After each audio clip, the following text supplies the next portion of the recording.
J'ai actuellement en ligne de Native International Dr Amr Saleh, le grand professeur de l'économie politique. Dr Amr Saleh, merci beaucoup pour nous rejoindre à travers la ligne de Native International. Bonsoir.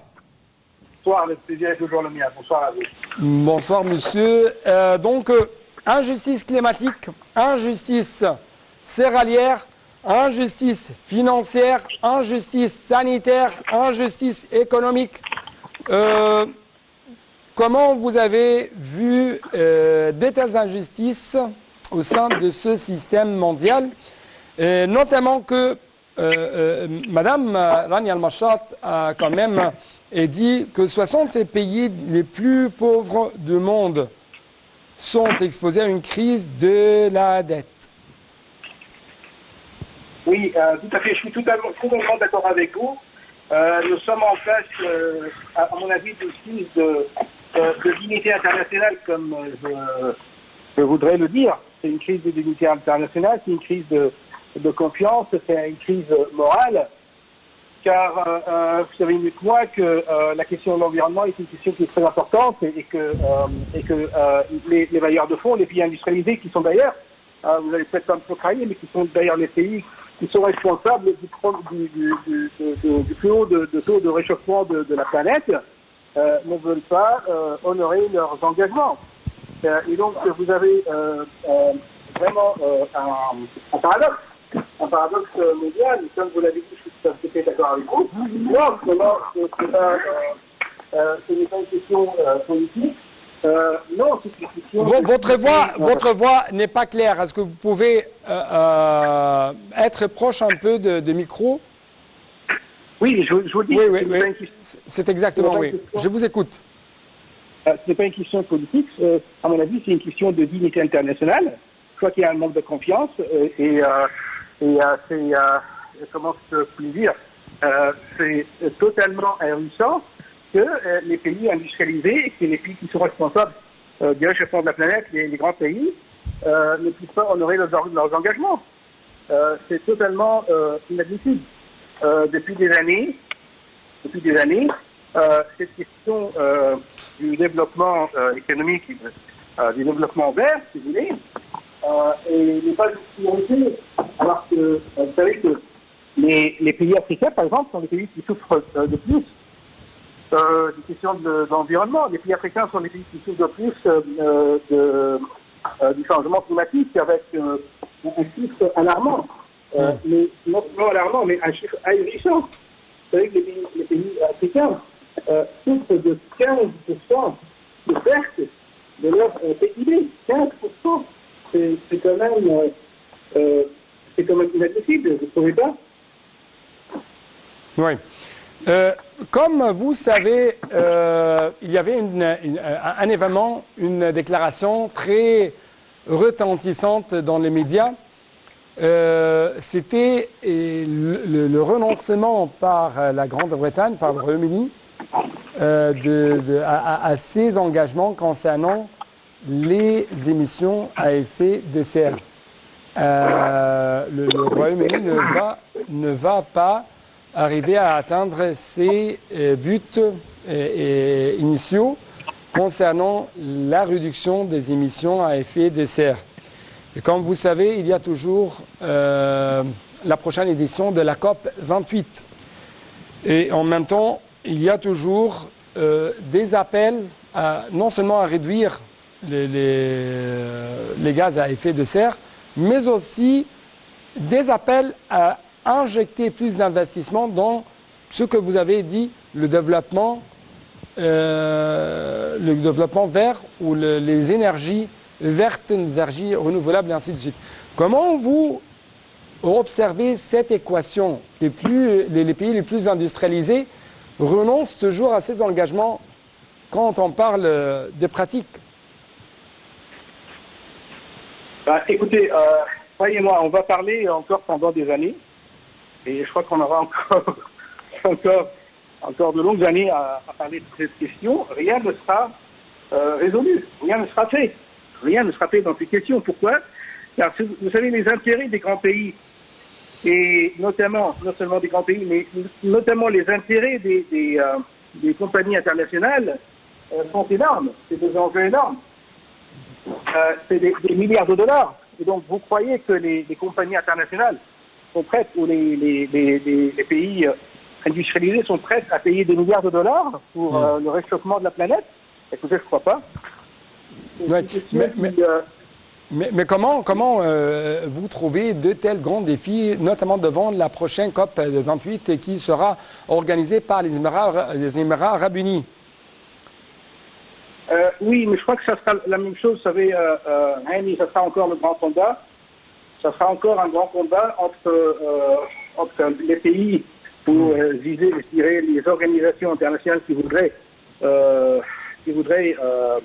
faire quelque chose pour la planète, et les pays industrialisés qui ne sont pas prêts à payer leurs engagements et à prendre soin du réchauffement de la planète, alors que c'est eux, vous allez peut-être pas me contrarier, c'est eux qui sont responsables de ce chaos. N'est-ce pas? Donc, toujours en ce qui concerne les différentes crises et différents problèmes dont souffre actuellement le monde entier, notamment les pays émergents. Écoutez, Henny, il faut se mettre d'accord sur quelque chose, si vous me permettez. Il faut se mettre d'accord sur la responsabilité. La responsabilité des pays industrialisés de venir aux besoins du réchauffement de la planète, car c'est eux qui sont responsables de ce réchauffement. D'accord? On est bien d'accord de ça. D'accord? Oui. Si on est bien d'accord de ça, donc il faut mettre l'accent, il faut mettre le point sur les i. Ces pays doivent payer leurs engagements. Point final. Oui. Et ça sera à travers le fonds de dommages?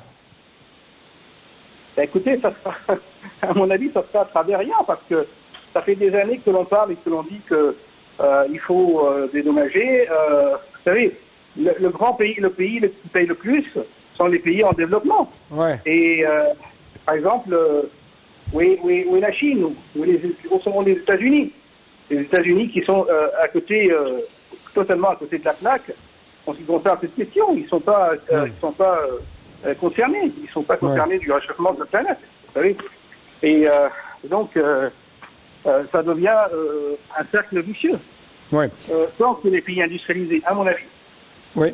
Docteur Amr Saleh, j'aimerais saisir cette occasion pour vous poser cette question en tant qu'un observateur politique, mais aussi économique. Et il y a toujours des appels, que ce soit de la part de l'Égypte ou d'autres pays émergents, aux institutions financières internationales afin d'adopter une approche plus globale pour mobiliser les investissements privés des économies émergentes et des pays en développement afin d'ouvrir la voie à une transition verte et à l'action climatique. Et quand même,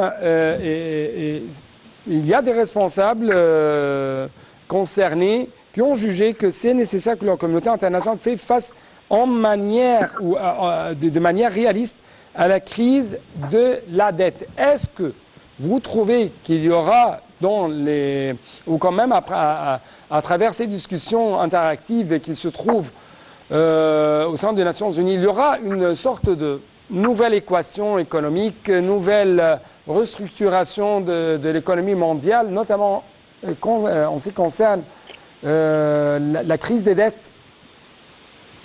Non, je crois que, à mon avis, ce sera comme Dalida le dit, ce sera paroles et paroles, et rien que des paroles, car les pays en développement souffrent non seulement de l'argent, le problème d'argent, mais notamment souffrent si vous voulez, c'est ce qui est plus important, ces pays souffrent d'inégalité. Et c'est donc, c'est pas une question, ça devient une question politique, et non seulement une question économique. Ça devient totalement une question politique. Il faut faire en sorte que les pays industrialisés, écoutez, on ne va pas aller loin, on va voir ce qui se passe en Afrique. Vous savez ce qui se passe en Afrique, il ne faut pas beaucoup en parler. Il faut vraiment être aveugle pour ne pas voir clairement ce qui se passe en Afrique. Il faut être aveugle pour ne pas voir clairement qui est à l'origine des crises africaines. Qui engendre les crises africaines? Quels sont les pays qui engendrent la crise africaine? D'accord. Et en répondant à ces questions, on peut se demander à ce moment-là qui sera capable de régler tous ces problèmes. Oui. On a observé quand même qu'il y avait une sorte de... Écoutez, je suis en voiture et donc je crois que j'ai peur que ça coupe, mais je serais bien ravi d'entendre votre dernière question. Oui. Encore une fois, parce que je n'ai pas écouté bien. Oui, je suis dans la voiture. Est-ce que vous m'écoutez bien? Est-ce que vous m'entendez bien? Oui, tout à fait. Oui, ça va. Ma question portait cette fois-ci sur l'augmentation du volume des investissements néo-zélandais dans la zone économique du canal de Suez. C'était une invitation, une sorte de rencontre, pendant une sorte de rencontre entre monsieur le ministre égyptien des Affaires étrangères et bien sûr et son homologue de la Nouvelle-Zélande, Nania Mahuta. Donc, à quel point vous trouvez que c'est vraiment une bonne opportunité pour l'Égypte pendant cette session de l'Assemblée générale des Nations unies? C'est une bonne opportunité donc pour attirer plus d'investissements étrangers, notamment vers la zone économique du canal de Suez. Oui, je vous disais, Henk, je suis désolé, je suis dans la voiture, donc ça risque de couper. Donc je suis prêt à écouter votre dernière question, mais je n'ai pas très bien écouté votre dernière question. Vous n'avez pas entendu bien la question? Oui. Oui. En fait, pendant ces réunions de M. Sameh Choukri, notamment avec son homologue néo-zélandais, il y avait des appels à une augmentation de volume des investissements néo-zélandais dans la zone économique du canal de Suez. Donc, à quel point vous trouvez en général que ces rencontres en marge de cette session de l'Assemblée générale des Nations unies, c'est une bonne opportunité pour faire une sorte de promotion des investissements, plus une sorte de promotion des opportunités d'investissement qui se trouvent ici en Égypte? Écoutez, l'Égypte est un pays à part et je crois que l'Égypte... Oui. Et ça va qu'il y a quelque chose qui ne marche pas dans le contact avec M. Amr Saleh, Dr Amr Saleh, notre professeur d'économie politique qui vient de nous parler à travers la ligne à partir des Émirats arabes unis. Mais quand même, je dois vous souligner que Madame la ministre Rania Al-Mashat, pendant cette rencontre, cette séance de haut niveau sur le thème mobilisation des investissements privés des pays en développement des économies émergentes organisée par l'Alliance financière GAFANS, Madame la ministre a indiqué et quand même a jeté la lumière plutôt sur la nécessité de restructurer la dette et d'alléger son fardeau. D'après elle, c'est une priorité urgente pour surmonter les défis liés au développement, préserver les acquis obtenus au cours de la dernière décennie. Elle a de même noté que les crises successives depuis la pandémie de coronavirus, passant par la crise alimentaire énergétique causée par la guerre russo-ukrainienne, ont augmenté la dette dans les pays en développement. Donc, toujours les pays en développement, les pays émergents récoltent, si je peux dire, les fautes des autres grands pays, notamment les pays industrialisés, et quand même les grandes puissances mondiales. Malheureusement, on récolte la tempête. Donc, chers téléspectateurs, avec ça, nous devons clôturer cette édition. Malheureusement, je n'ai pas pu récupérer le contact avec Dr Amr Salah parce qu'il y avait un problème technique. C'est pourquoi permettez-moi de vous remercier infiniment et à la prochaine.